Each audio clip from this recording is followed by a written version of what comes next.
এই সুতাগুলা আসলে আমাদের এই উত্তর অঞ্চলে পাওয়া যায় না। এগুলা মূলত হচ্ছে আমার আসে নরসিংদী মাধবদী থেকে। আমি মাল উৎপাদন করছি, সেল করব কোথায়, মার্কেটিং করব কোথায়। এরপরে আমি বা আমার ছোট ভাই ওরা বিভিন্ন জায়গায় মার্কেটিং করলাম। এখন আমার এই রশি গাইবান্ধা, পলাশবাড়ি, কুড়িগ্রাম, দেওয়ানগঞ্জ, নওগাঁ এই বিভিন্ন জায়গাতে আমার এখন ওই রশি যাচ্ছে।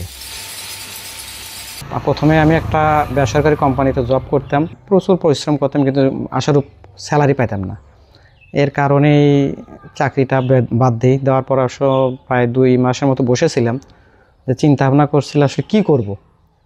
এটা চিন্তা ভাবনা করতে করতে আমার ছোট ভাই ওই প্রথমে ইউটিউবে এটা দেখার পর আমাকে বলে যে ভাইয়া এটা করা যায় কিনা। তা আসলে তারপরে আমি আমার এক নানা, তাদেরও কারখানা আছে, তাদের আমি ওখানে ভিজিটে গেলাম। ভিজিটে যা প্রথম অবস্থায় দেখে আসলাম, দেখলাম যে হ্যাঁ দেয়া যায়। এরপর কিছুদিন ওখানে যা কাজ শিখে আসার পরে আমি আমার এই গ্রামে প্রতিষ্ঠানটা প্রতিষ্ঠিত করার পরে প্রথম অবস্থায় আসলে প্রথমে খুবই সমস্যা হয়েছে, কারণ আমি মাল উৎপাদন করছি, সেল করব কোথায়, মার্কেটিং করব কোথায়, এটা একটু সমস্যা প্রথম পর্যায়ে পড়ে গেছি।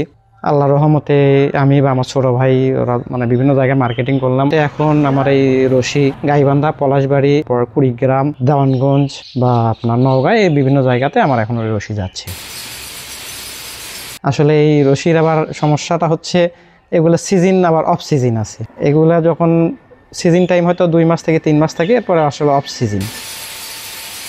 প্রথম একটা ছোট্ট একটা জায়গা, ভাড়া জায়গায় ছিলাম, এরপরে নিজে এখানে দিছি। দেওয়ার পরে আসলে ঘরটা দেখতে পাচ্ছেন বড় করছি।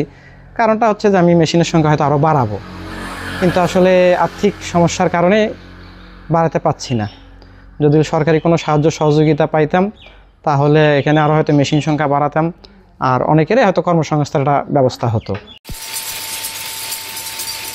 সম্পূর্ণ সুতা একত্রিত করে আমাদের ববিন হয়।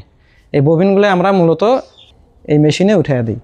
এই মেশিন থেকে আমাদের এই রশিগুলা বের হয়। আর 6টা মেশিনে দিনে 70 কেজি বা 75 কেজি এরকম মাল প্রোডাকশন হয় আর কি দিনে। এটা হচ্ছে ববিন। প্রথম অবস্থায় সুতা আমাদের এখানে আসে, এখানে আপনার সুতা পেঁচানোর পরে এগুলো আমরা মেশিনে যখন শেষ হয়ে যায় তখন উঠে দিই। এটাকে ববিন বলে। আর এই মেশিনের সবথেকে বড় সমস্যাটা হচ্ছে যে মেশিনের পার্টস আসলে এদিকে পাওয়া যায় না। আমরা বগুড়াও খোঁজ করছি, বগুড়া, রংপুর এদিকে আসলে পাওয়া যায় না, এগুলো ঢাকা ছাড়া কোথাও পাওয়া যায় না। প্রথমে 6টা মেশিন দিয়ে শুরু করছিলাম। আমার এখন 8টা মেশিন আছে, 2টা মেশিন নামানো আছে, কারণ ওই 2টা মেশিনে একটু মালের একটু চাহিদা খুব কম। তো প্রতিষ্ঠান দেওয়ার পরে প্রথম 2 মাস একটু লসেই খাইছি। হ্যাঁ, কারণ আসলে এটা প্রতিষ্ঠান দিতে গেলে প্রথম মূলত হচ্ছে অভিজ্ঞতা। আমি মনে করেন যে কিছুদিন হয়তো কাজ করছি, হয়তো বিশেষ করে মেশিন যে মেশিনের সমস্যা হয়তো আমার সেই সময় আমি শিখছি। আসলে মাল সেল করা বা সুতার কী অবস্থা সেইভাবে চিন্তামও না। এরপরে যখন দিছি, দেওয়ার পরে হয়তো প্রথম 2 মাস লস খাইছি। প্রথম অবস্থায় যেটা মনে হয়েছিল যে আমার কাছে যেটা মনে হয় যে গ্রাম অঞ্চল এখানে আসলে চলবে কি না।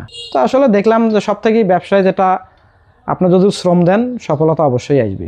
আমি কিন্তু এই প্রতিষ্ঠানটা নিজে দিয়েছি এবং নিজে লেবারের মতো কাজ করি। ঠিক আছে, আমার সব থেকে যে জিনিস আমার হচ্ছে সততা, এবং আমি নিজে পরিশ্রম করি। ব্যবসা ভাই এটা হচ্ছে ভাগ্যের বিষয়। আল্লাহ আসলে কখন কোথায় কাকে কী অবস্থায় নিয়ে যাবে বলা সমস্যা। কারণ আপনি হয়তো দেখবেন ব্যবসা করে অনেক কিছুই করছে, আবার অনেকে দেউলিও হয়ে গেছে। আমি আসলে ওটা কিছু আমি মনে করি ভাগ্য, আল্লাহ আমার ভাগ্যে যা লিখে রাখছে সেটাই হবে।